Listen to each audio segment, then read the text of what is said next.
Sports. Now it's time for Monty in the Morning. Hey, yo, man. How the heck are you? It is Thursday, January 27th, 2022. This week has been the longest year of my life. Yeah, it's an ass kicker. This week feels like a month. Should we have a 4-day work week in the U.S. of A? Good old America. We're going to talk about that. America. Jake pleasures himself to pictures of Joe Burrow. And, but the Fed raised interest rates the other day. Neat. Isn't that great? Everybody go buy a house. You don't have anything to say about my assertion that you are pleasuring yourself to photos of Joe Burrow? Well, no, because I have a fat head of Baker behind me. No, I'm not going to make a fat head joke. Okay. Nope. Snuka, not what's doing up? Snuka says, Merca, hell yeah. Merca. Edgar Garcia says, what's up, boys? Good freaking morning. Hello. Oh, look, Tanner. Hey, guys. Why did the Fed raise interest rates? U.S. Americans.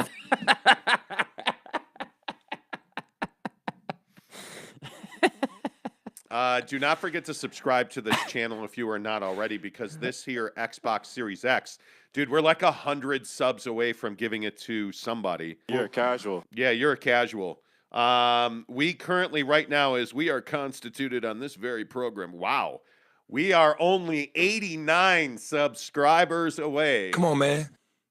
From this here Xbox Hey, man, Series X. get going your friends out the in door. here. Get your people Let's in here. go. Let's go. Let's go. Let's go. So when we get to 3,000 subs, we're giving away this Xbox Series X. All you have to do is hit subscribe, take a picture that you're subscribed, tag us on Twitter, Instagram, or the TikTok. See what happened was, I'm going to say this again. I did not have sexual relations with Joe Burrow in a mirror. Never. All you have to do is tag us on a post on social showing you're subscribed, and you could win this Xbox Series X. The day we cross 3,000, the very next show, we will announce the winner. We will draw it from our subscriber pool. It's very good. By the way, thank you. Hi, how are you? Also, by the way, we still are running our TikTok contest, where if you follow me on TikTok, yeah, baby, get it up, Jake. If you follow us on TikTok, which we are now over 3,100 followers. Let's go. On TikTok, we're trying to get to 5,000. When we get to 5,000, this very here PS5 is going to be given away to one of our TikTok followers. Hook it up. Nice package. The Monty Show, Monty, The Monty Show. Which one would you prefer, the Xbox or the PS5? It's really your call. Get in. It's super easy to win. Now, having said all of that, Yeah. the Jazz lost again last night, this time to the Phoenix Suns again, and you had Vivint Arena showering Devin Booker with MVP chants. Now, I will just say very simply, I don't understand why we need fans only and Pornhub when we can just watch Devin Booker highlights. Yeah. But my point is, Right. Devin Booker dominated this team, Uh-huh. and the hardest part about Devin Booker Bro. dominating this Come on, guy. Come on. dominating this team is that the Jazz did it to themselves. Joe Ingles not running back on defense, allowing Devin Booker to get a free run down the middle of the paint is unforgivable. The lack of attention to detail by Bojan Bogdanovic, allowing Devin Booker to run down the middle of the paint, is unforgivable. And the one trend that is unquestionably taking place on this Utah Jazz team right now is a bunch of veterans who just don't seem to give a damn because they're not playing hard, and Jake, they're not working hard. And my question simply is, has Quin Snyder lost this locker room? Yeah, it does. It does beg the question. You know, I think it's one thing to lose games, but it's another thing to lose games in a way where it just doesn't seem like you're trying that hard in certain situations. And I know that, you know, I don't want to be somebody who questions an athlete's, you know, effort level, but, you know, based on what we're seeing in the game, it just doesn't seem like they're working that hard. It seems like they're more interested in bitching about fouls or you know, what's something else going on in the game, you know? And this is where I say I feel like there's a dynamic at play here where half the roster is working its ass off and half is not. And that would be the young guys and guys like Eric Paschall working super hard on the floor to make things happen. And then you have veterans like, as you were just saying, Joe Ingles and Bojan Bogdanovic, who are not working hard. And I don't know, like, again, on that Devin Booker tomahawk, which was amazing, by the way, just from a pure basketball perspective. But on that play, as I'm watching it develop, when you're playing defense in basketball and you're in a transition play, right, where you're running back on defense, but the offense is right behind you, you basically are taking the obvious lane, right? There's lanes on the floor as a defense that you're basically playing. And when you're an offensive player, you're looking to split those lanes. So as a defender, it's your job to basically get in front of the guy who has the ball to buy your guys time. And that's not taking place in transition defense for the Utah Jazz. And that's why you see Devin Booker tomahawking dunks repeatedly. And that's what's amazing to me. Like, a guy like Bojan Bogdanovic should have the presence of mind to say, okay, yeah, I know Book is coming. I know he's on my side of the floor. I need to be ready to step in front and foul this guy. Like, last night I'm watching this game and I'm like, dude, the Utah Jazz are more excited to foul you at the half court line to prevent the transition play than they are excited to, be physical and stop you from getting to the rim. And that, I don't understand that concept. You would rather foul and go into the bonus than make them earn their stuff at the rim. And that's just not how the league works. And so, has Quin lost the team?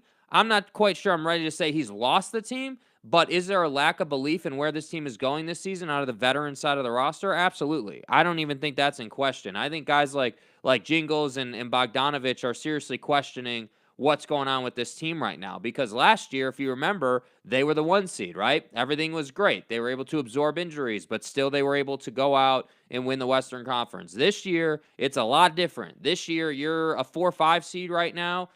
You're trying not to fall below that. All you're focused on as a team right now is getting Donovan Mitchell back this weekend, allegedly. And apparently that's going to fix all. But what do we know as fans and people who go on the show every day and talk about the team? We know even when Don and Rudy and everybody's at full strength, that this team is going to struggle to win a title. So that's why I say as the season wears on, because it is a marathon. But as the season wears on, the mental side of the game is going to start to come into the picture. And that's where I think the Quin Snyder conversation is unfortunately going to be dragged up, whether he likes it or not. It's going to be dragged to the forefront of the conversation. And he's going to have to work really hard to make sure that these guys don't lose faith. But listen, unequivocally, no, they shouldn't fire Quin Snyder. Not right now. No. I think in the offseason, you have to make a coaching change. I don't think there's any doubt about that. But if we're keeping it real on this show, which generally we do, I think Quin Snyder has to get more out of the players that he has on this roster now. I mean, it's unforgivable that Joe Ingles is not giving you 100% effort when he's on the floor. Yeah. I mean, it's unthinkable. It's unfathomable. Like the most basic tenet that you talked about in basketball is stopping the basketball. And Bojan Bogdanovic just chose not to do that last night. Yeah. Multiple times. I go back to the Hassan Whiteside foul on Jalen Smith with, under 2 minutes to go. Who? You're within reach, and Hassan Whiteside is bowling over Jalen Smith. How many people even know who Jalen Smith is? Probably not many. He's a young center for the Phoenix Suns. It was away from the ball.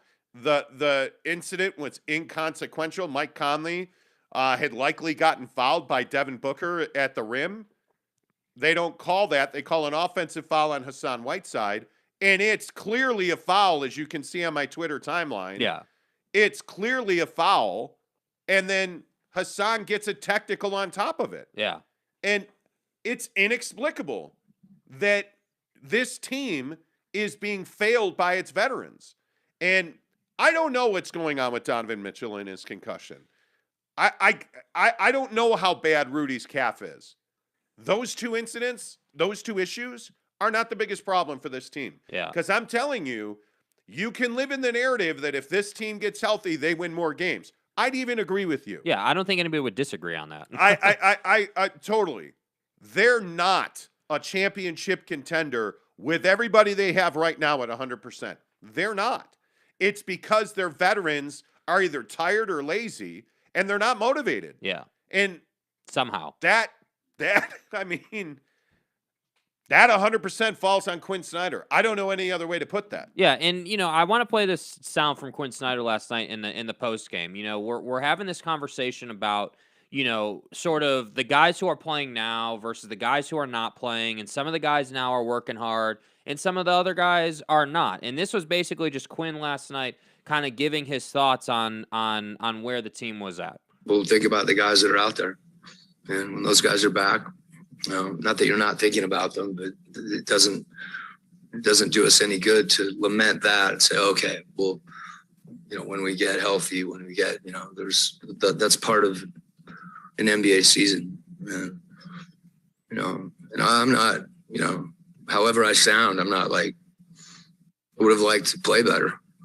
but, we've got a team that's capable, and I believe in them, which is part of the reason that, that there's frustration from all of us. I get it. I'd be frustrated too, but if you believe in this team, what does that mean? And this is, I'm not trying to crush the media, but please, God, somebody ask him, well, when you say you believe in this team, tell me what that means. Do you believe that this is a championship contending team? I need that answer out of Quin Snyder. Yeah. What does that mean that you believe in this team? Because I don't think there's an NBA analyst, insider, player, coach that believes the Utah Jazz are a championship contending team right now. And I don't think it's taboo to say that either. I don't think that's like hot take guy on the radio. Say, now the Jazz aren't a title contender. I don't think that's what that is. I think that's just pragmatic in the reality of the situation. And I feel like right now everyone's so focused on, okay, well, who are they going to trade for? What are they going to do? What are the possibilities? Can they go and get Covington or Harrison Barnes or Marcus Smart or any of these guys out on the market? Can they go and get those guys? And the truth is, and I think what's really a ball buster for dedicated Jazz fans is that even if you go and get Harrison Barnes, and let's say that it was Joe and Bogey to get Harrison Barnes, just as a hypothetical, does losing those two and gaining Harrison Barnes make you what you want to be? But this Harrison Barnes rumor, again, if you didn't hear the rumor, the Jazz are supposedly linked to Harrison Barnes by Sam Amick of The Athletic. Sam is a quality guy, really good NBA guy. But what sense does it make for the Sacramento Kings, who have told you they're going to build this team around Tyrese Halliburton and the Fox? Yeah, Swipa. What sense does it make to trade Harrison Barnes, a younger athletic player, for older unathletic players who are making no effort on the floor right now? Yeah. Because I'll tell you right now, the issue in Sacramento, the reason that they're going to build around De'Aaron Fox and Halliburton, and the reason they're going to wind up trading Harrison Barnes and Buddy Hield, is because they don't oftentimes make a huge amount of effort. And Buddy Hield is a volume shooter, and Harrison Barnes will bring you draft picks unless you trade him to the Utah Jazz, and they have no draft picks to trade you. Yeah. So I don't necessarily believe it makes a whole hell of a lot of sense. Now, if it's the Lakers, Kings, and Jazz in a trade, okay, that makes more sense to me. Yeah. If it's the Jazz as a third team, and I hear this every single day when I talk to NBA people, I try to take the pulse of the NBA and talk to guys on a regular basis to stay in the news and kind of keep on top of what's being talked about. I have not heard that the Jazz are close to a one-on-one deal with anybody. And I think that's the biggest problem, is that the Jazz don't control their fate at this moment because they can't go out and leverage a team and make a deal. They just don't have the assets to do that. And I think Harrison Barnes is in demand. So when you look at the Jazz, and there is no question, nobody denies that the Utah Jazz have been the most active team on the phones trying to get a deal done in the next week to 10 days. They don't have a deal that they can pull the trigger on right now today, or they would have done it. Yeah. And again, the issue is, you look at the guys they're talking about. You look at the Ben Simmons. You look at the Harrison Barnes. Those guys are in demand around the league. And there is nothing that tells you that the Utah Jazz have the assets to get Ben Simmons or Harrison Barnes. Nothing. Right. It would have to be a 3-teamer and probably 5 to 7 players. And how many of those trades actually happen every year? Mm-hmm. Not very many. And it's just unfortunate that you are over a barrel thanks to really poor management financially and with assets. Yeah. That's just who you are. So when we talk about the Brooklyn Nets and James Harden, they're not going to trade James Harden in the season, they say. And James Harden wants out of there. Well, the Brooklyn Nets are largely in the same situation that the Jazz are. The only problem is the Brooklyn Nets have superstar players that other teams want. Philadelphia, I think, would chop off a limb to get James Harden on that roster right now today. I want it. I mean, they would. I think Philly would love to have James Harden today. Yep. They could probably make that deal happen.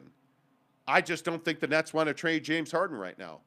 I think the Nets would very much like to trade Kyrie Irving. I just don't know that anybody would take him. Yeah. So my point in saying all this is I look around the NBA and trades are going to happen. I think major trades probably don't happen, but I could see the Cleveland Cavaliers making trades. I could see the Washington Wizards making deals. Mm-hmm.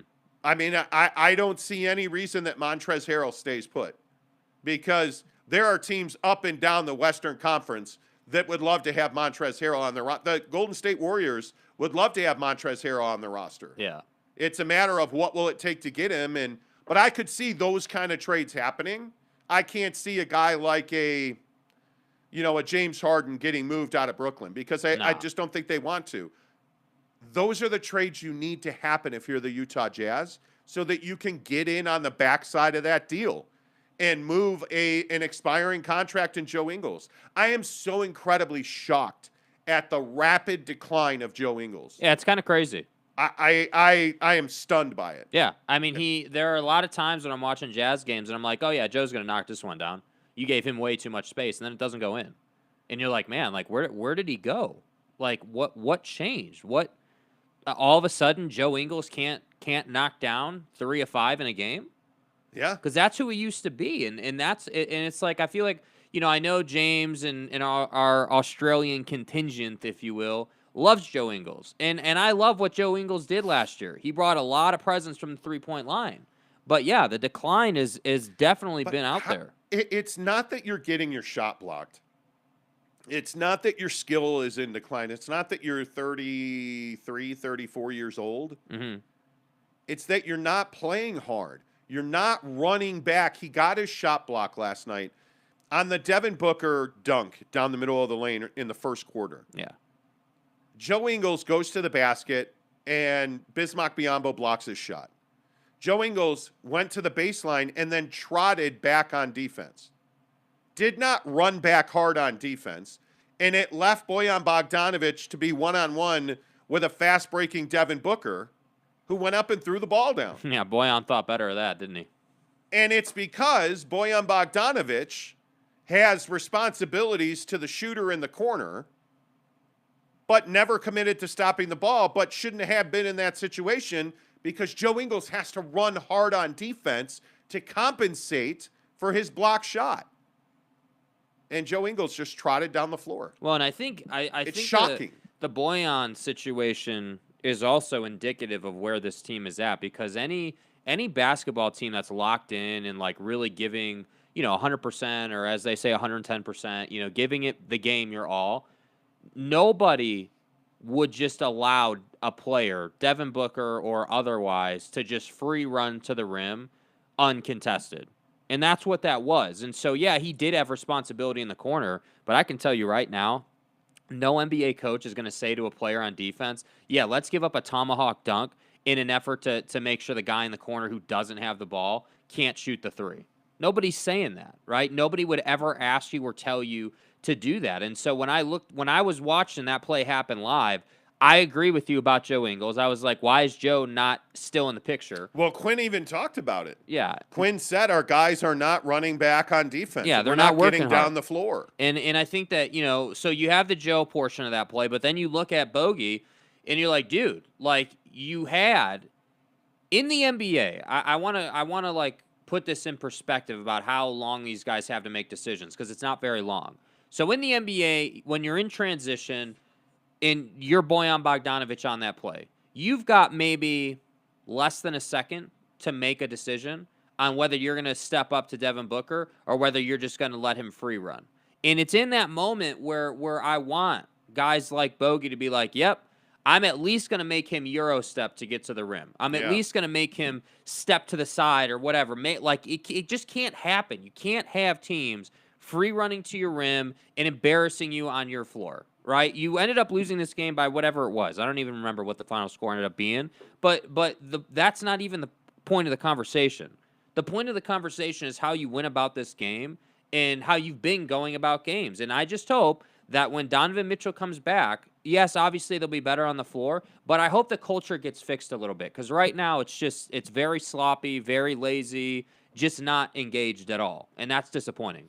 All right, let's see what some of the commenters are saying. Good morning to everybody. Appreciate you. If you're here right now, make sure you look at our affiliate links. We added the almighty, the ashwagandha supplement to the affiliate links.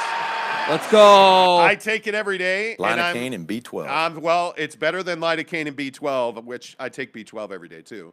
But ashwagandha is a great supplement. It is a really good stress relief, anxiety relief. It makes you feel the difference when you start taking ashwagandha. And by the way, it also helps the lower extremity be more lower in extremity leg type situation. You know what I'm saying? Anyway, no question. Yeah, ashwagandha works great. There's an affiliate link for it below. Also, our at-home COVID test that everybody asks us about. Again, if you want to know the things we buy on Amazon, the affiliate links are always there. At-home COVID test, the ashwagandha supplement. I take ashwagandha as well, just so we're on the same page. It makes it, I'll tell you, it helps me sleep. It really makes a difference, because I know that, like, we're in a high pressure, our 9 to 5 at the Yelpatory, which we're going to talk about in a bit, is high pressure. And I do notice that I feel more relaxed on ashwagandha. It makes a huge difference. Add it to your arsenal. Check out the affiliate link below. Frank Orion says hello. Hello. Good to see you. Cody Strickland, good morning, too. He says, Jazz really suck right now. Yes. Yeah. Brylark says, what's up, boys? Being a Jazz fan is so much fun. You're casual.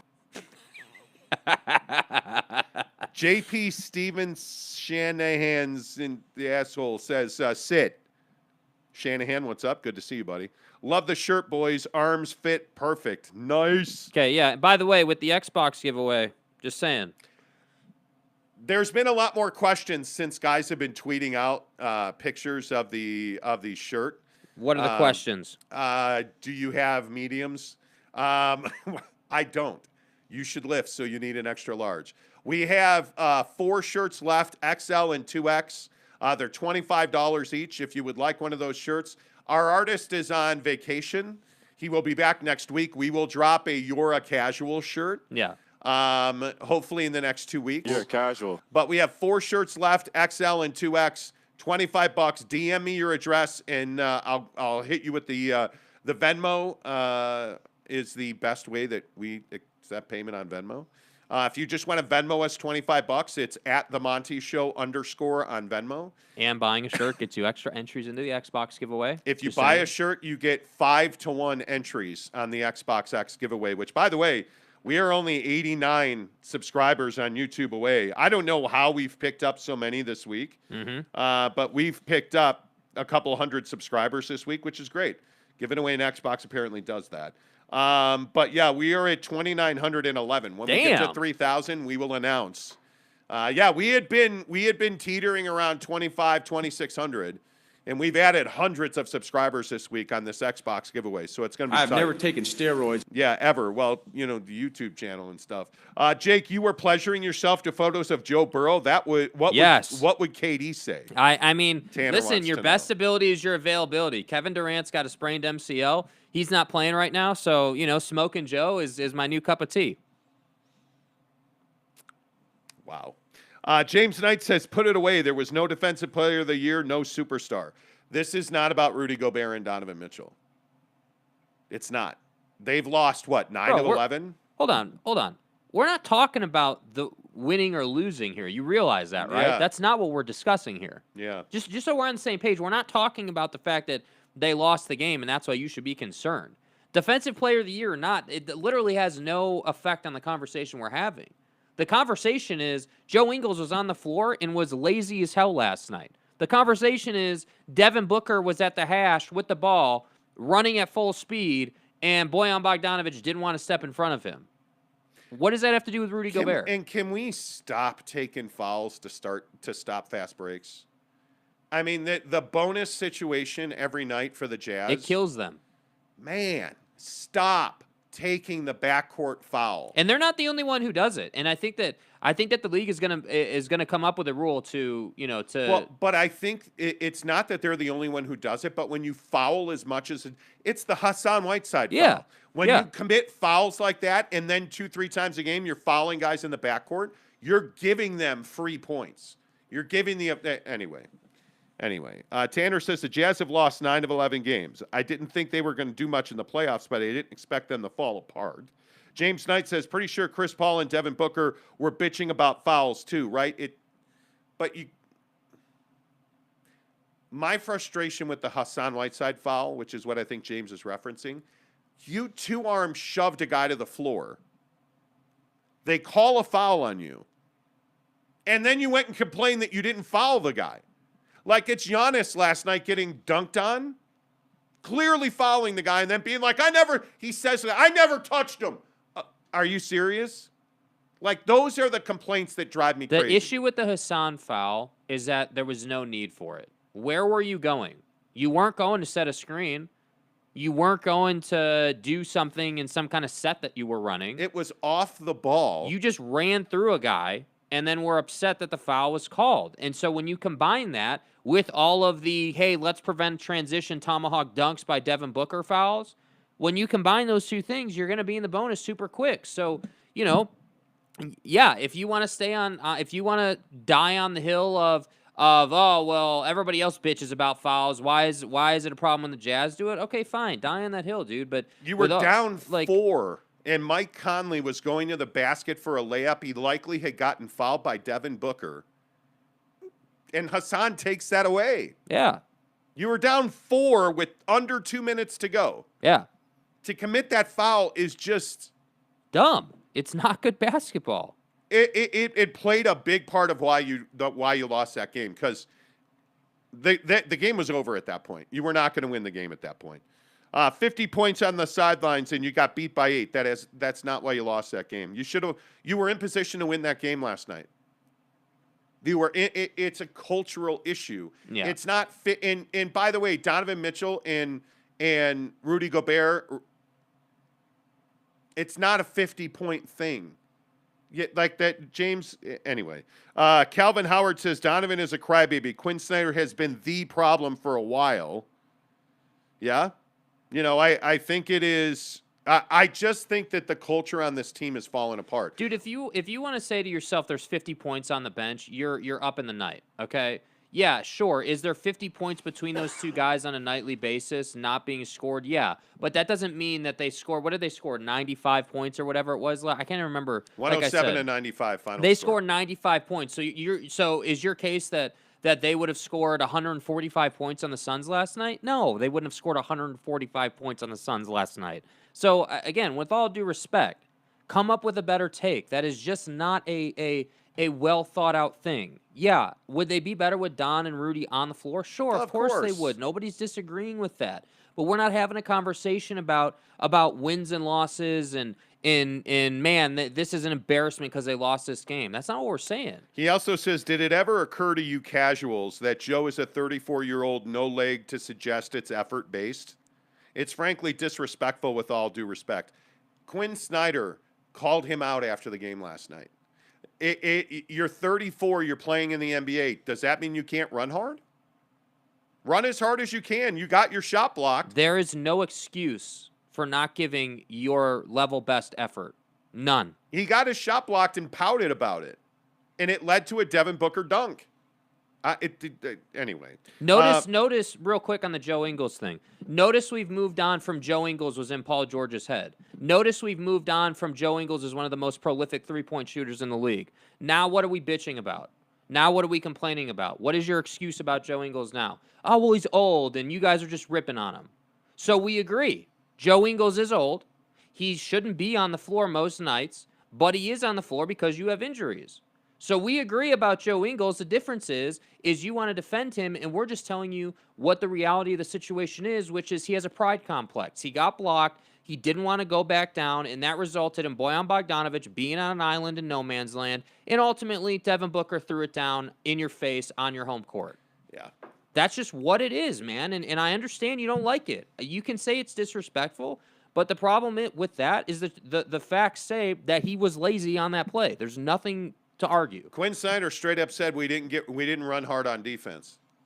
He was talking about Joe Ingles. Come on, man. Brylark says, I've never heard Quinn so dejected. He's searching hard for answers and not coming up with any. Frank Orion says, Daniel House Jr. believes something like that the Jazz have all the things they need to become a championship contender, so something needs to be done. Yeah, I don't disagree with that. What else is Daniel House Jr. going to say? Is he going to say that they're a bum team? That he doesn't want to play for? But this team should be better. This team should be better than they're performing now. I agree. I mean, I agree. there is too much talent on this roster, Don and Rudy or not. There's too much talent on this roster to lose 9 of 11 games. Yeah. 9 of 11 games. Yeah. And again, it's defense. I just go back to what I consistently say. This team is built around the wrong guy. And when you're built on defense and you can't defend, you're going to lose a lot of games. And they are built around Rudy Gobert, and it's a huge problem for this team. And the only way to change that is to transform this roster, because you have a bunch of dudes who can't keep guys out of the paint, period. I mean, the Suns last night, the last 2 nights that you've played, you've watched the Suns just get into the paint. Get into the paint. It's the same way, both games. Consistently, and whether Rudy's there or not, they're still getting in the paint. Rudy Gobert is not solving Devin Booker getting wide open looks at the elbow. Can we all agree on that? Cody Strickland says, what are you guys talking about? You guys know we have a perimeter defender in Buckets O'Neal, and why am I playing Whiteside on our team? Do you guys even watch Jazz games? You're casual. We don't watch Jazz games. What a stupid son of a bitch. Did it ever look, Anyway. James, I love the full heel turn you're doing on the show. We need some flavor like that in our chat. Joe is not a 25-plus minute player anymore. He's not. He's not. At where he is physically, Joe Ingles should not be playing more than 20 minutes a night. No. He just is not. And this is the problem with development. You need Elijah Hughes to play the Joe Ingles minutes. The extra 5 to 7 minutes that Joe can't play anymore. You need and Elijah Hughes to step into that gap and do that, because Elijah shoots the 3 well, and he's a better physical defender than Joe Ingles is. That's what you need. You need a guy to step up. I mean, frankly, Trent Forrest is getting an opportunity, and you're seeing now anytime you have a role player and you put him into a primetime role, when you take a 10-minute guy and you give him 30 minutes, all of the moles are going to be exposed now. Yeah. Like all of the deficiencies. So you're seeing that in some of these guys. Yeah. Daniel House Jr. has been a really good addition for this team. Yeah. I mean, he brings some of the energy that you need, and it'll be interesting to see. You need that X factor guy. That's one of the major things that this team lacks. You don't have that Patty Mills. You don't have that. Well, it was Jordan Clarkson. Well, it used to be, It was Jordan Clarkson, but Jordan Clarkson, for whatever reason, is just having a rough year. I mean, you're talking about a guy last year who was your 6th man of the year, who was dominant off the bench, and a major reason why your team went as far as it did. But then this year, he just, I mean, there's no other way to really say it. I'm not trying to be negative, but the numbers say, and the eye test says, hey, he's just not making as many shots this year as he did last year. And I don't know how you explain that other than he's just having a rough year. Yeah. What else do you say? Yeah, it'll be interesting to see how this all plays out. Yeah. I mean, Joe Ingles, frankly, is not your biggest issue right now. It is that I think this team has lost its way. I think it's lost the belief in itself. And I think you need a significant change. And from everything I understand, the Jazz are trying to do that. I think right now, if you're Quin Snyder and you're this team and you're not – because if you're Quin Snyder, you're not – your job isn't to worry about whether you're going to be here next year or anything. Your job is to win games that are right in front of you. So if you're Quin Snyder, I would think the thought process is, okay, we just got to get through the adversity that is this stretch without our two best players. That's step number one. Yeah. We just have to work through this. I would agree with that. Then, once we get Don and Rudy back, now our run back up the Western Conference begins. Because that's ultimately what you're tasked with. Hey, Don's been out. Rudy's been out. We get these guys back. Now it's my job as the head coach of this basketball team to get this team all moving in the same direction so we can get up to ideally the 3 seed. Because I don't think that you're right now, even with Don and Rudy, I don't think you're going to beat the Warriors and the Suns consistently with what they offer. Yeah, Brandon makes a good point. Brandon says, I would love a Harrison Barnes trade, but if that's the only trade we make, don't make the trade because it doesn't help us on its own. It's a great That's point. a really it's good a point. really good point. That And is a that's why really I good say, point. It doesn't surprise me to hear that, Danny Ainge has been on the phone a ton trying to see what's out there. That's what I think this situation requires. You got to call everybody and see, okay, I've got team A that's offering me this, team B, team C, team D. What do we like? Let's be honest. If this team is 100%, everybody that's currently on the roster, if the Utah Jazz are 100%, does making a Harrison Barnes trade make them a championship contender? If you can keep Bojan Bogdanovic, it does. But I don't think you can to get that done. I don't think you can either. I think it's a matter of what would it cost you. Yeah. Because my guess is you'd have to – I mean, are the Sacramento Kings going to replace Buddy Hield with Jordan Clarkson? Because, I mean, that's where Buddy Hield is right now. Does a Bojan Bogdanovic or a Jordan Clarkson make, De'Aaron or Halliburton better? Probably not. I think, though, if you're Danny Ainge, you can come up with a way to sell the Kings on why Bogey would work. And that's what I think makes Danny Ainge special. I think that's what's given him the ability to make – because remember, this is a guy who's made some pretty damn big trades in his history as a front office executive. So I'm not saying that the Kings are going to be like, oh, my God, I need Bojan Bogdanovic. Yeah. But I do think that there's part of this conversation where I could see Danny Ainge is on the phone with the Kings. He's got a sales package for why they need Bojan Bogdanovic. I'm sorry, did you say package? Yes, a package. Yes, a big, large, thick package on why they need Bojan Bogdanovic. And he's going to try and sell the hell out of that. And hopefully the Kings bite. That's where they are. That's what you have to do. Real quick before we get to you smoking Joe Burrow. Right, yeah. Smoking Joe. I mean, we're at the point of the season now having this conversation where I think you've got a lot of clarity on who's legit and who's not. Mm-hmm. And I think when you look out west, I mean, that picture's much more solidified. I don't think there's any doubt the Suns are the best team in the NBA right now. Mm-hmm. Even without, a couple of real integral pieces, DeAndre Ayton in particular. But, I mean, you can see that they are, I think, by far the best team in the West. Right. And I don't see a team in the East that's better than them, including Milwaukee. Mm-hmm. But, I mean, who's a real threat to them? I mean, a healthy Golden State certainly would seem. Yeah, I think the West is a 2-team conference right now. It's the Suns and the Warriors. And I think those just right now are the 2 best teams. I think everybody else is kind of in the melting pot. I want to see – so everybody's really hot on Memphis, and for good reason. They deserve that respect. But I want to see them play legit, fully healthy, fully good to go Klay Thompson.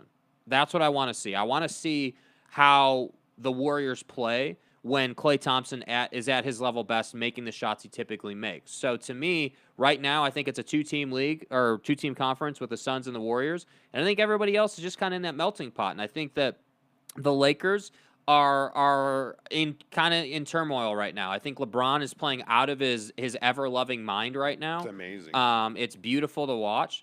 But I think that the Russell Westbrook thing, until that's resolved, until they move on from him, or until it's decided that he's going to be here and you just got to make it work, they're not going to move forward and take that next step that we all expect them to take. So it's just going to be a matter of how long it takes them to figure that out, honestly. Yeah, and I think the other thing is, you're looking at a Suns team that's still continuing to win without Jay Crowder and without DeAndre Ayton. Which is wild, man. I think the contribution that the Suns are getting from Bismack Biyombo is pretty legit. Well, that's what led to the conversation this morning. If you think about it, that block is what led to the whole thing. 12 points and 3 blocks, 6 boards for Biyombo last night. What did you look at Jalen Smith playing 19 minutes? He gives you 8 points, a steal, 2 blocks, and 7 boards. They're getting output from guys that they don't count on. Yeah. And so when you look at how good the Suns can be, how much better is this team if Jay Crowder's wrist isn't jacked right now and he's playing defense? Much better. How much better are they if if their focal point is DeAndre Ayton again and they're able to play inside out instead of right now they're playing outside and letting guys clean up.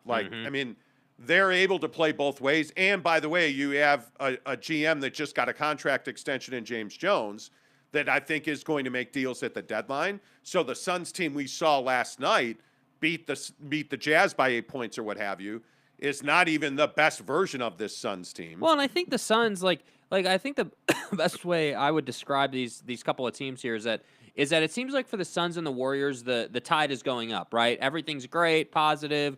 Everybody's momentum rising. and energy, There's yeah. momentum. Yeah, momentum and energy. And I think for the Jazz, that's where they were last year, and now they're in a different place. And that's why I guess it's so hard, because I would love to be able to talk about the Jazz being right there next to the Suns and Warriors and this being a three-dog fight and the best man wins. But that's just not where it's at right now, unfortunately. Yeah, and I don't know. I don't think there's anybody else. If the Lakers and Rockets make this trade, I think the Lakers become instantly championship contending quality. If you add John Wall, if you add a dynamic, healthy point guard to that lineup, the West is going to be much more better shooter, a better guy on offense. Just a guy who understands, and this is the thing that worries you about, the Jazz making a Marcus Smart trade. Does Marcus Smart understand he's not your best offensive player? Because Marcus Smart likes him some Marcus Smart. Yeah. Right? A guy like John Wall is so thirsty to get back into regular minutes in the NBA.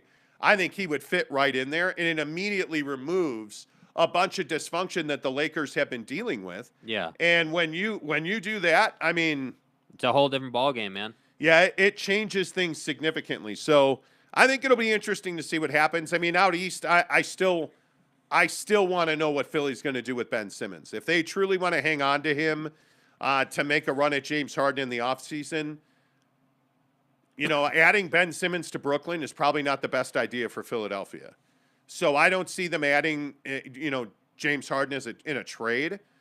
I could see them shipping out Ben Simmons at the deadline to make room in the summer for James Harden. I could absolutely see that happening. Yeah. But they've had so many opportunities to do that.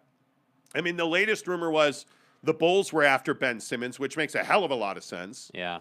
But, the Bulls are so dinged up right now. You get Javonte Green back in Chicago, and now you've lost Alex Caruso for 6 to 8 weeks, who I think it's not that you're going to miss Caruso on the floor. Now it lowers his trade value a little bit because he's a guy that a lot of people thought, hey, the Bulls are going to be able to move Alex Caruso to improve themselves. Headband Caruso, please. Thank you. Yeah. Because they need help, in the middle. Yeah. Even though I thought Vucevic played really well for the Bulls last night. He hit an incredibly important jumper and played some good defense. But, Vucevic is just so damn soft. So yeah, that's an area they need to improve on if they want to continue to climb. Yeah, I don't look at the Bulls as a championship contender in the East. I just don't think they have. As much as I like DeSumo and as much as I like Javonte Green, they feel like a next year team. Yeah, that's what they feel like. Their core is Levine and DeRozan. DeRozan's still playing at an MVP level. But right now, Derek Jones Jr. is a huge loss for them because he's able to guard the 3, 4, or 5. So anyway, here and there, I don't look at them as a contender. And now I think the Miami Heat are starting to play their best basketball of the year. Yeah. and you know that they are always aggressive at the deadline. You know, I love what Cleveland's doing right now. Cleveland's the Cinderella story. Nobody saw this coming. You know, Evan Mobley, again, the dunk on Giannis. Man. You know, you've got Darius Garland. You've got some pieces over there. And I think, you know, again, you've got several teams that are like a year away. And that's why I think Memphis is dangerous, not to go back to the West. But when I look at the Bulls and I look at the Cavs and I look at the Heat, you know, and then I look at the Grizzlies and I'm like, man, the Grizzlies would probably kick the hell out of all three of those teams. They probably would. Look at Charlotte 5 over. Yeah, you know. So, I don't know. I just think there is a mix of teams out east that are, you know, good teams, but not championship contenders. And I think the championship contenders out east, assuming that the Sixers make a move, would be the Nets, the Bucks, and the Sixers. I think those three teams are just going to crush themselves getting to the finals. By the way, when everybody laughed at me about Jamal Murray the other week, when I said Jamal Murray was probably 14 to 21 days away,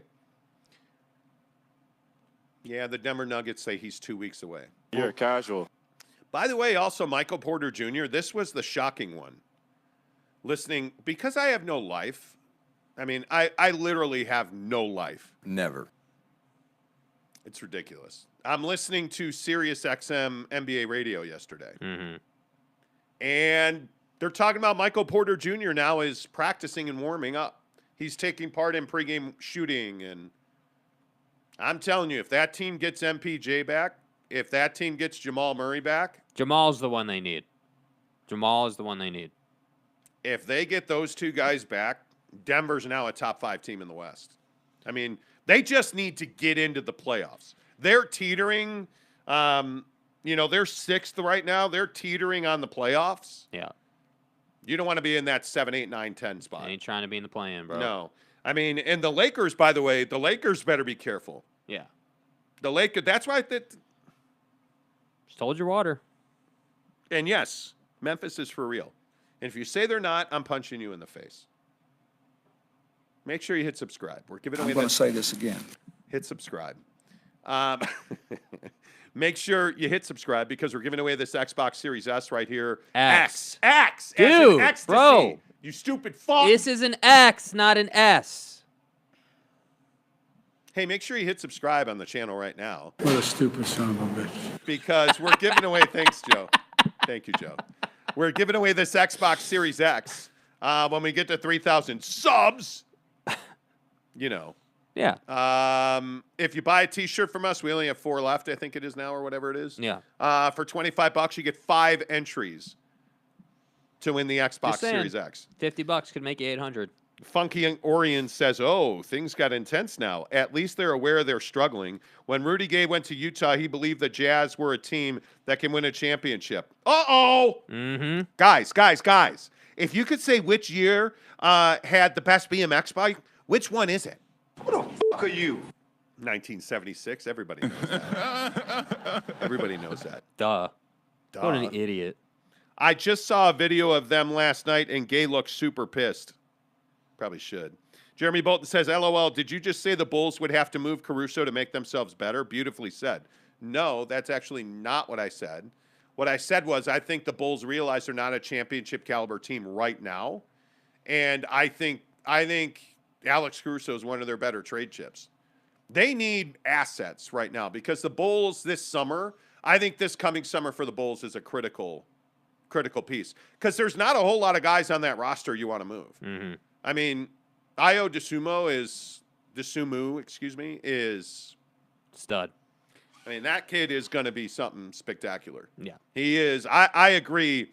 There's a lot of people in Chicago that believe he is the next Derrick Rose. I don't disagree with that. I mean, I think he needs 2 years, and he could be at that level. He is a player. He is a player. That kid is good. And I think Alex Caruso, I know the Lakers would like to have him back. Mm-hmm. That's the kind of deal that you can get better on. You know, if you can move Alex Caruso to a contender in the West, I would not have him in the East. Because can you imagine Alex Caruso, what he does for the Sixers? Mm-hmm. Can you imagine Alex Caruso, what he does? I mean, think about how much better the Nuggets are with Alex Caruso. Yeah. That's what's scary. Like the There's little. no doubt he's an asset. Yeah, Yeah, he's a trade chip. Well, now he's got a broken wrist, thanks to Grayson Yeah, Allen. thanks, douche. All right, time for you to blow Joe Burrow for a while. Uh-huh. You're really on Joe Burrow.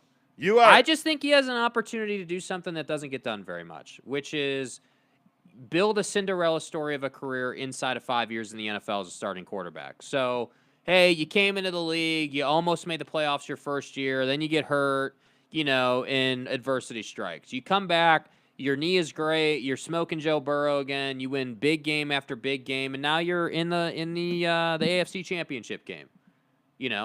If he somehow, some way, were to win this game, tell me that smoking Joe Burrow is not the talk of the town heading into the Super Bowl. Smoking Joe. I mean, tell me. Tell me how this guy's resume heading into the divisional round, Joe Burrow, in big games in his career was 4-0, and he's averaging 445 yards a game in must-win ball games going back to his college days. He's a sex machine. So if he sends Mahomie home, what are we going to say? Joe Burrow. Yeah. Roll out the slurp juice, dude. Roll it out.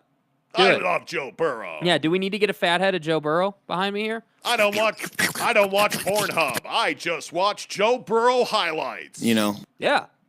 You're right. 100%. Joe Burrow. Just so you can go to Pound Town. Yes. I embrace it. I'm with it. Insemination. I'm going to do that. Yeah. Yeah, dude.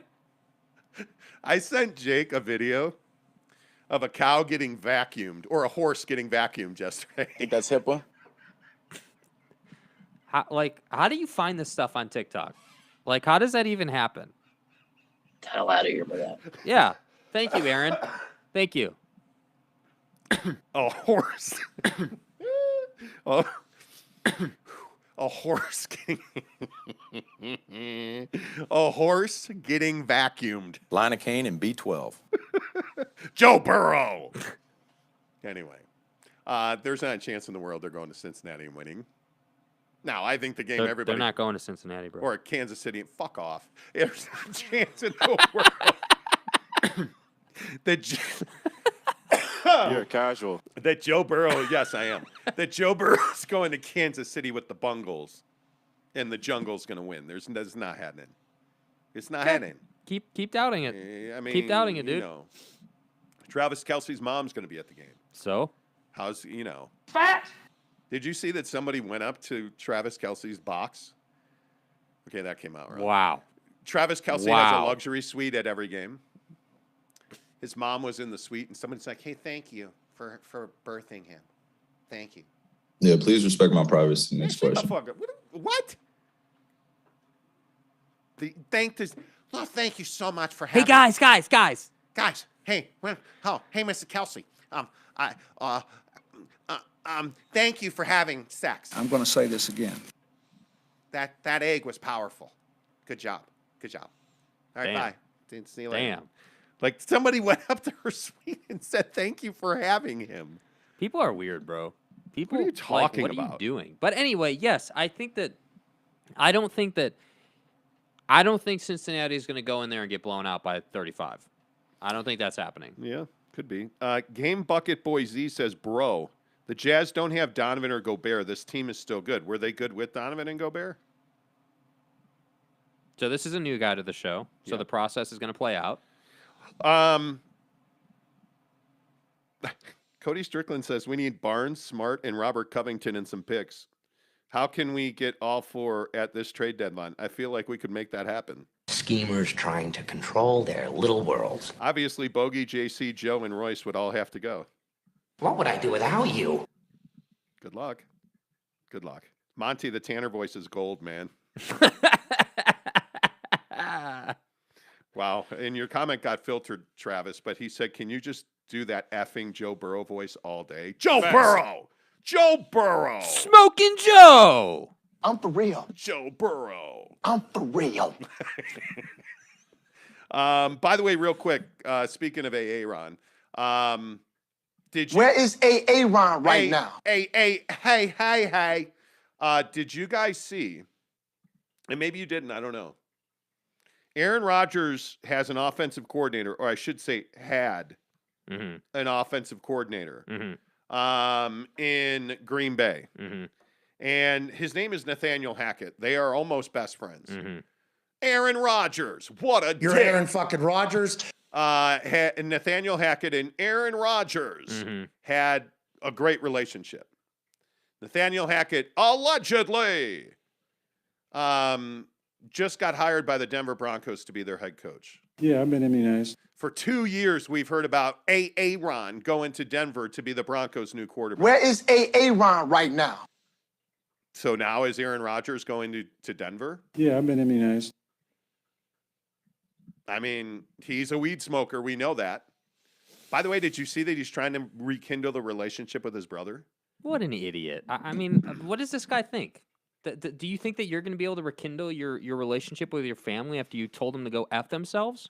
Like, what do you think, dude? Aaron Rodgers is an odd dude. I would be stunned if he leaves Green Bay, and I still don't think he will. But if he leaves Green Bay, I've got to believe that he goes to Denver now. And can you imagine the AFC quarterback situation? Are you out of your goddamn mind? Joe Burrow! Joe Burrow! Joe Burrow, I mean... Patty Mahomes. Pat Mahomes. You look at Derek Carr. I don't know. I think the Raiders could do better than Derek Carr. But, where does a guy like Justin Herbert end up? Excuse me. One of the... What? Justin Herbert. Justin Herbert. Does he end up as one of the best quarterbacks in the NFL? I don't know. But right now he's in L.A., San Diego. Nobody wanted us, and now we play in the Rams Stadium. Bet you weren't expecting this one. The Chargers. I mean, I just the AFC is where the quarterbacks go to win. I mean, it's remarkable.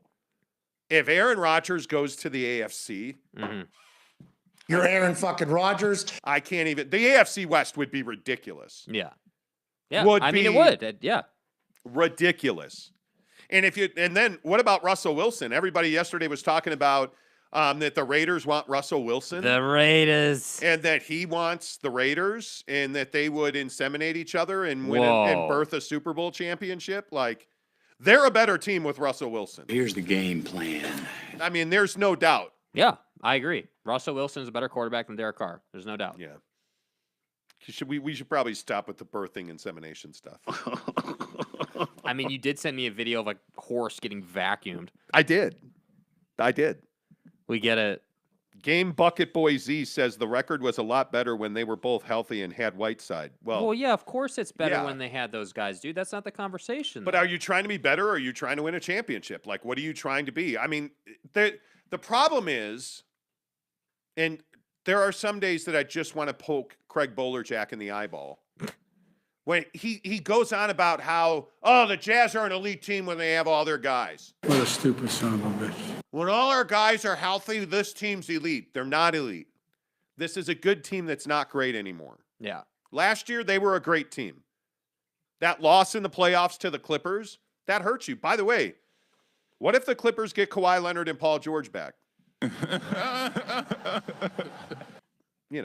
Just saying.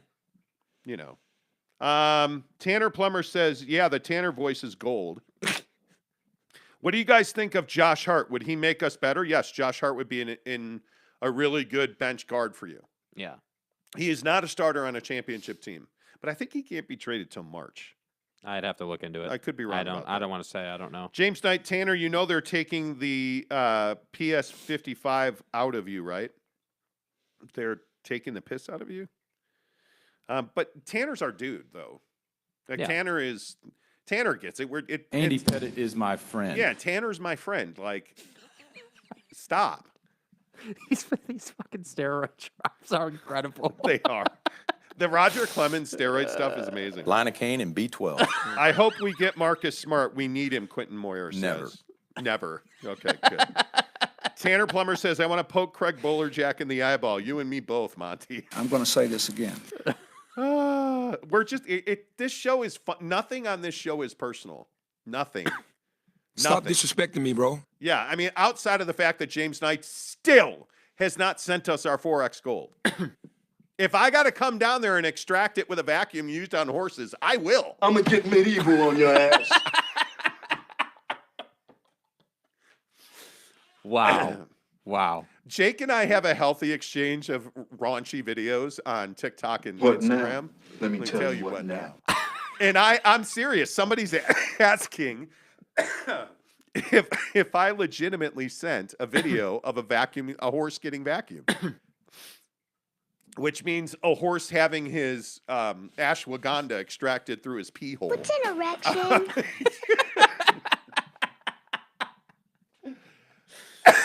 Yes, I did. Yes, I did. Speaking of thinking of extractions through your pee hole. Should we go to 4-day work weeks in this country? I mean, yeah. Avi. I think we should. The Beto's burrito was amazing yesterday. Beto's. I can never say it right. Beto's burrito was amazing.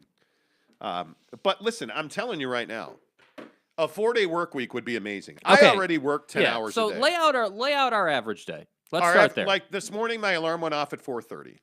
Got up, took a shower, brush my teeth, take my vitamins. And ashwagandha. Vacuum myself. I did what I do in the morning. Lidocaine and B12. This morning, it was take my vitamins, take my ashwagandha, take my vitamin C, take my Dayquil cough. So by that time, it's 5:10. 5:10. 5:10. Yeah, that's how awake you are in the morning. Then the blood-sucking leech walks through the front door. Thank you. Yes. Then Jake shows up at about 5:15. We are in the studio no later than 5:20. We do. Yeah, I know what time it is. We do this show till 8, generally. And then immediately we pivot into Yelp ads, MFR. We put cards on file all day until about 6 o'clock. I'm going to do that. Then we don't watch Jazz basketball. Then we go to bed and we do it all over again. You're casual. So if I'm in bed by 9-ish, my day essentially I'm running an 18-hour day. Literally. It is what it is. I sleep about 6 hours a night.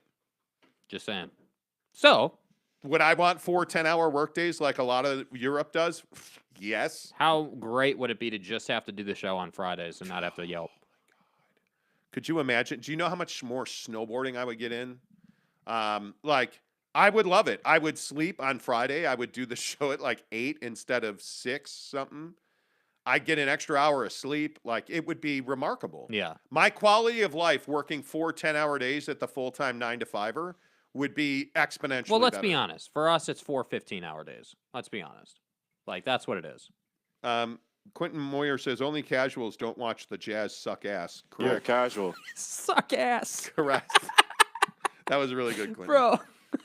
I was telling my wife last night, we were watching Catfish, the show Catfish. Oh. And I was like, I just can't watch the Jazz right now. I can't bring, even though Devin Booker, my guy, again, why do I watch fans only? I don't. I have Devin Booker highlights. I want more. I couldn't bring myself to do it. So we flipped on Catfish and I went to sleep. It was great. Suckmyass.com. Anyway, the point is, it is hard to watch the Jazz right now. I'm not going to lie. Yeah.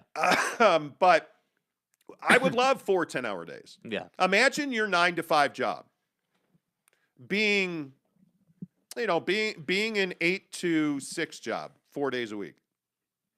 Could you do that? Hell yeah. Yes. Yeah. Yes. Yeah. I do it right now. Yes. Yes, I could do that. Yes, that would be amazing. 4 10s would be awesome. Yeah. Awesome. And it is something that we should absolutely talk about. We should not work Fridays. Yeah. And I'm not in favor of working, having Monday off. I want it to be Monday through Thursday. Friday, Saturday, Sunday, you're off, pound box, go snowboarding, eat burritos, go to bed. Do it again. I mean, it seems pretty straightforward to me. And I don't understand why in this country we do this. Everybody else in the world has reasonable, sick time, vacation time, work hours, and they're all more productive.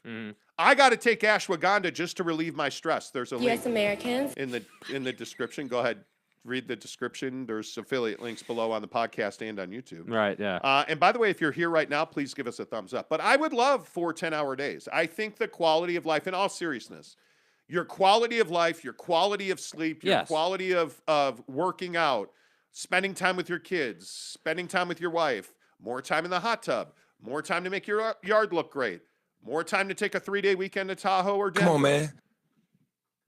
Why not?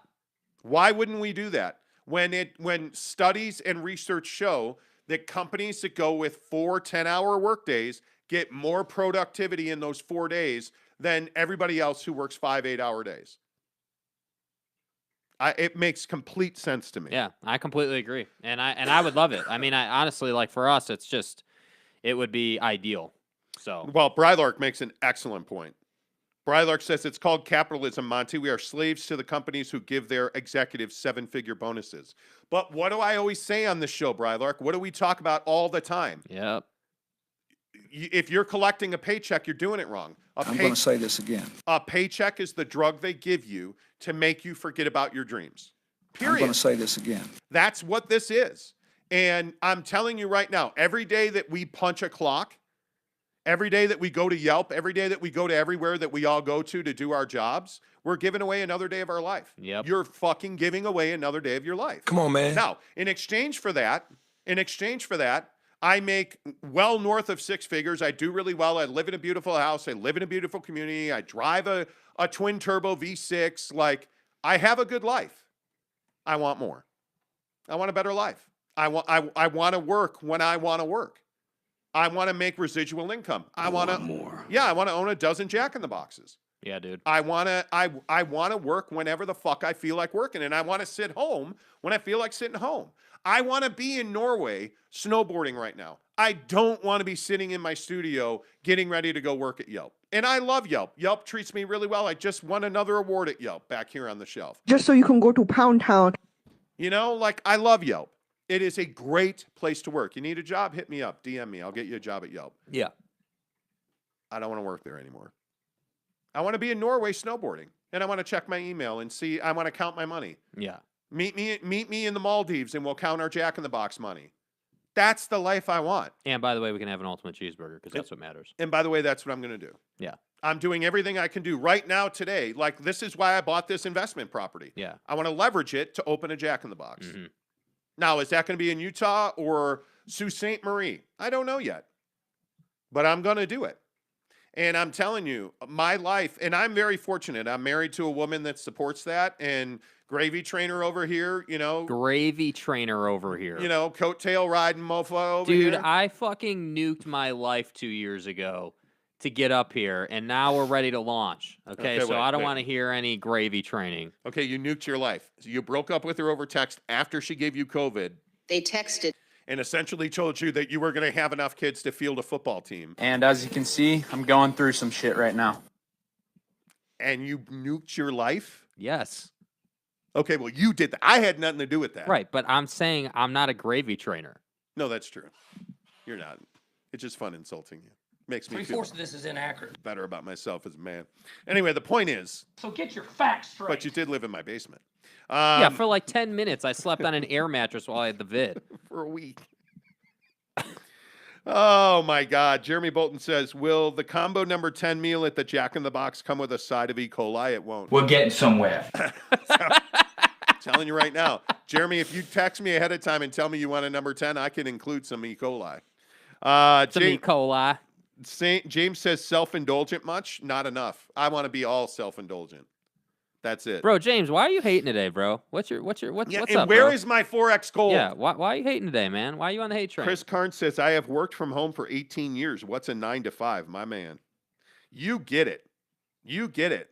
Yeah, dude. Like, see, in Chris Carn, that's why I really relate to your thought process. Like, Chris Carn and I don't know each other. I handed him a smoker because he listens to the show. Mm-hmm.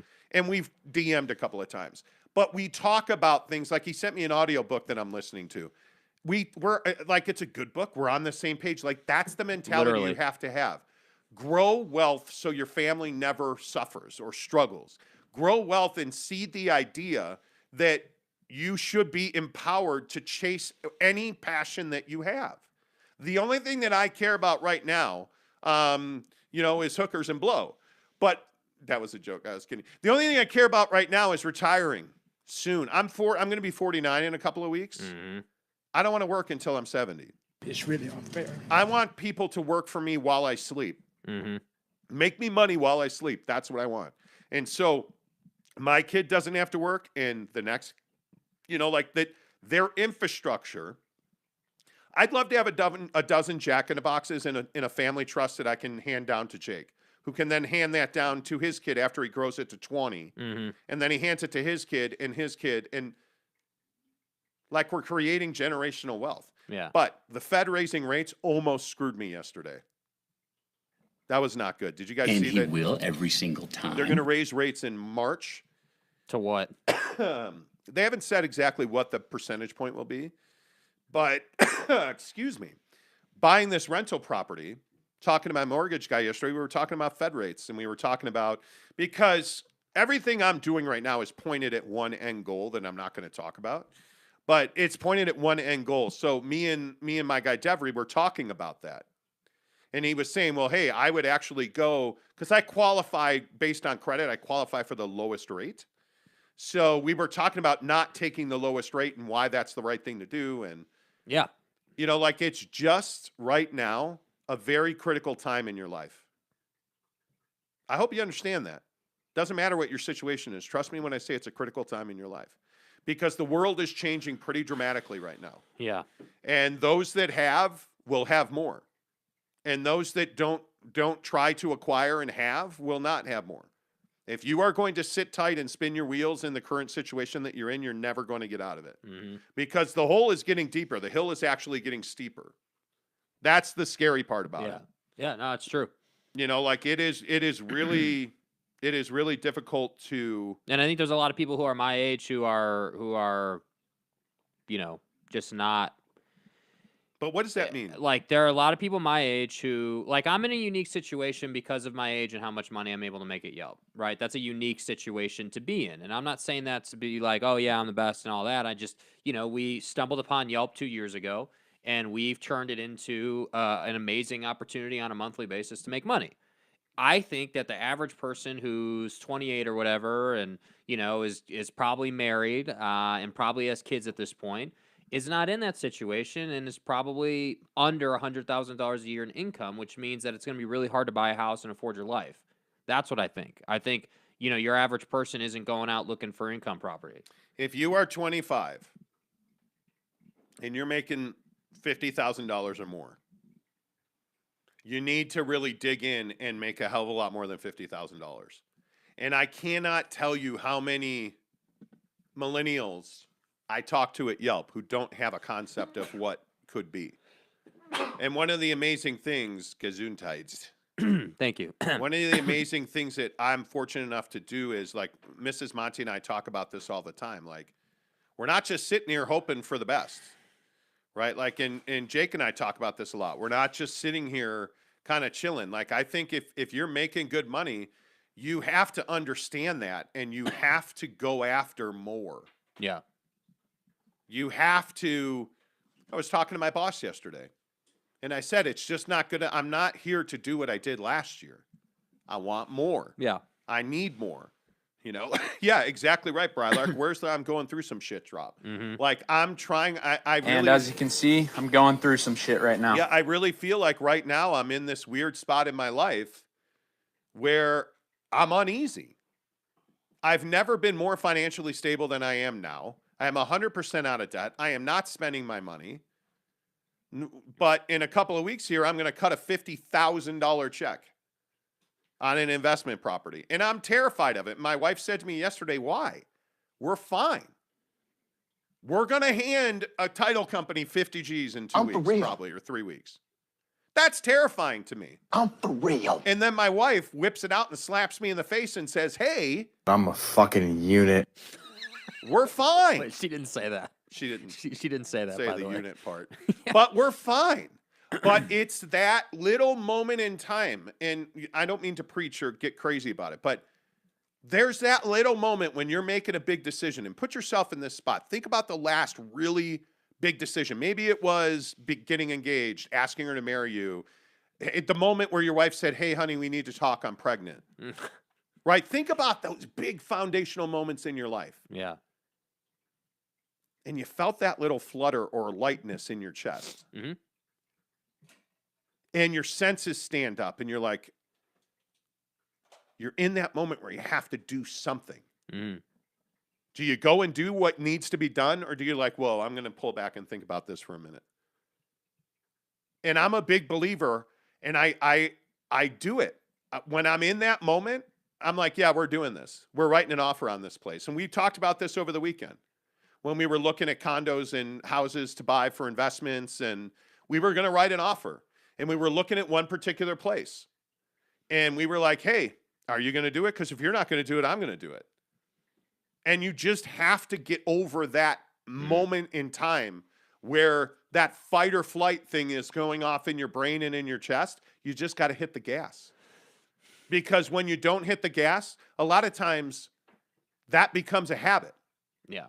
And our decisions are all made based on habits. We make decisions based on habits. Mm. We build confidence based on those decisions that create habits. So we're making decisions based on habits.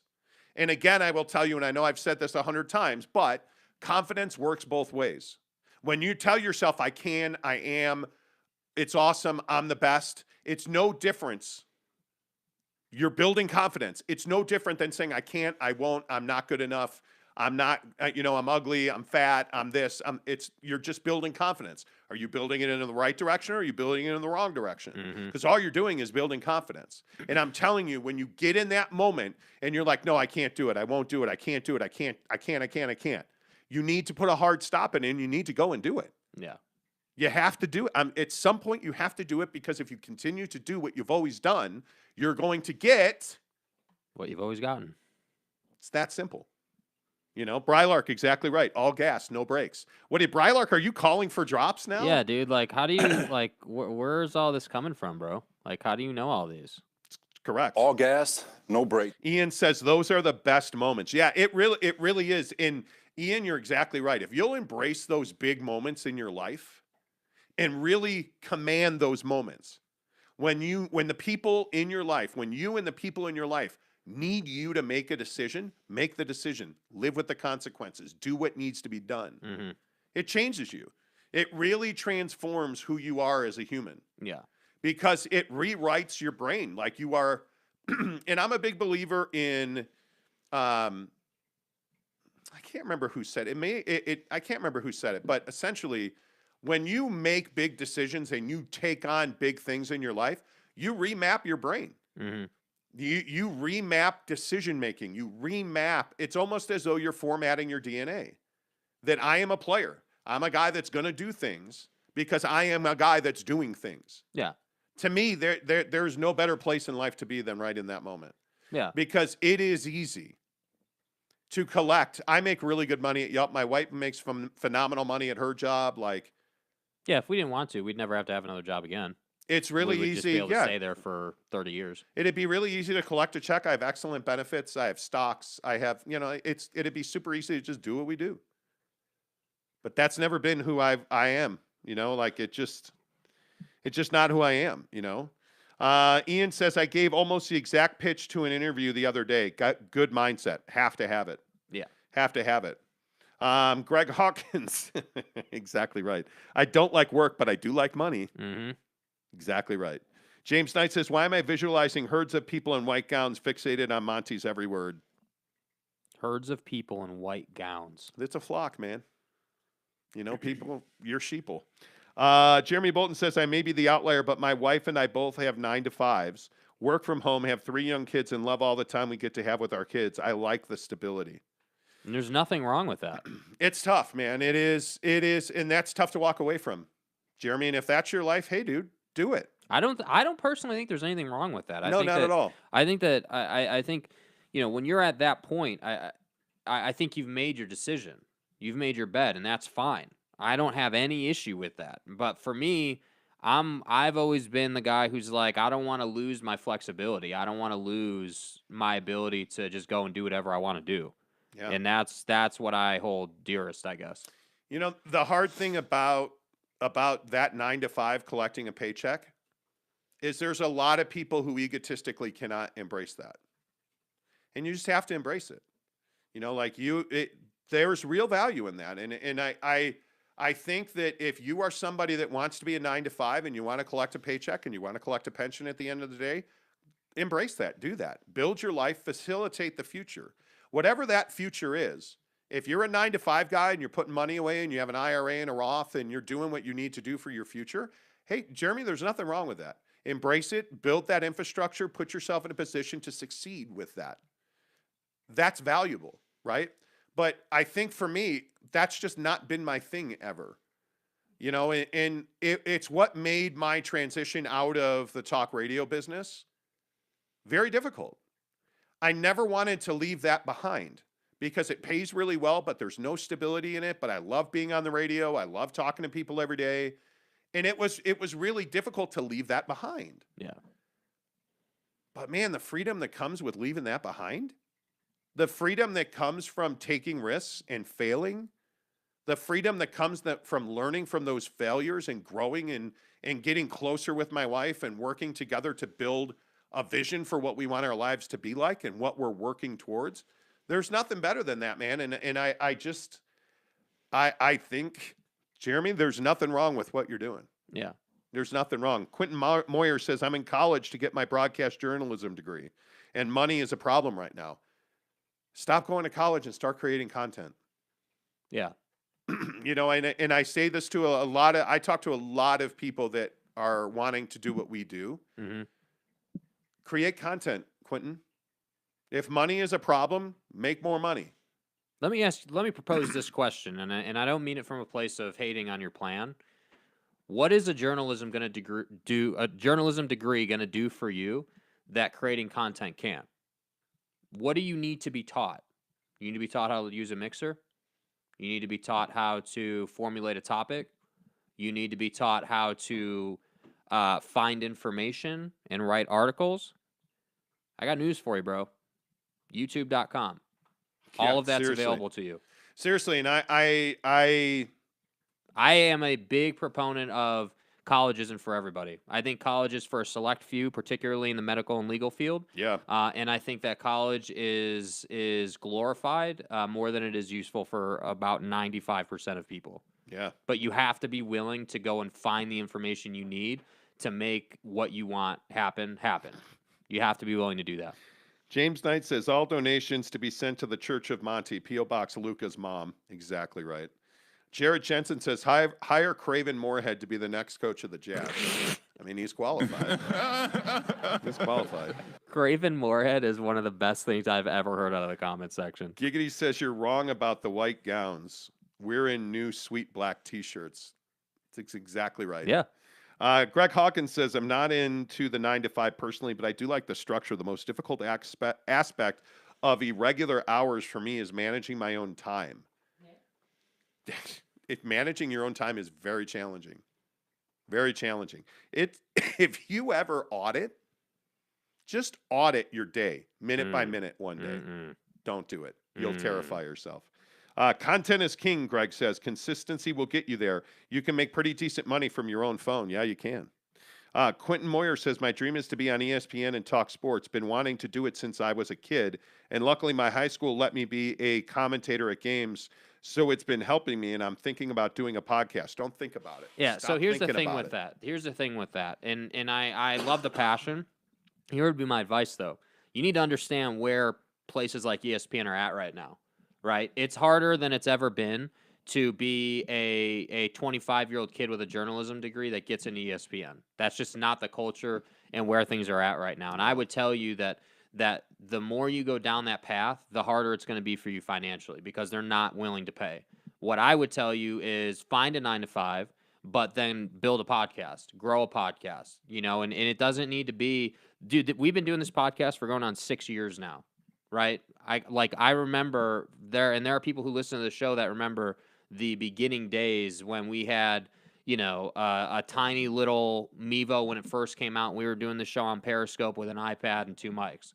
right? Like this show had what you see now is 5 years in the making. So it's not a sprint, it's a marathon. But I would tell you everything you need to know to do a podcast is online. You don't need whatever college you're going to for that. Stop thinking about making a podcast and start making a podcast. Yeah. Do it on your phone. Do it on your phone.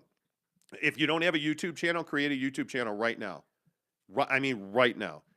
Because the quickest way to making money on YouTube is 1,000 subscribers. Because then you can monetize your content. Right? Like it's not rocket science. It's taken us years to get this podcast to 10,000 listeners a day, but we've done it. We've done it because we do it consistently. Yeah. And you know what, Quentin? If you don't have a LinkedIn account, make a LinkedIn account and connect with me, and let's talk. I'm happy to lend you whatever advice you would want to take from me. And I've been exactly where you are, and I've done exactly what you're trying to do. I've worked at ESPN, man, and it's a great place to be. But the road to get there is very rocky, and it is full of potholes, and there's a lot of easy mistakes to make. So hit me up. That's it. Show's over. We got to roll because we have to go to 9 to 5 now. Make sure you hit subscribe on this channel here to win this Xbox Series X. If you buy a t-shirt from us, $25, you get 5 entries for everybody else's 1. Find me on TikTok. I'm giving away a PS5 on TikTok on our show channel, The Monty Show, MONTY The Monty Show _ on TikTok. Until tomorrow, say goodbye, Jake. Goodbye, Jake.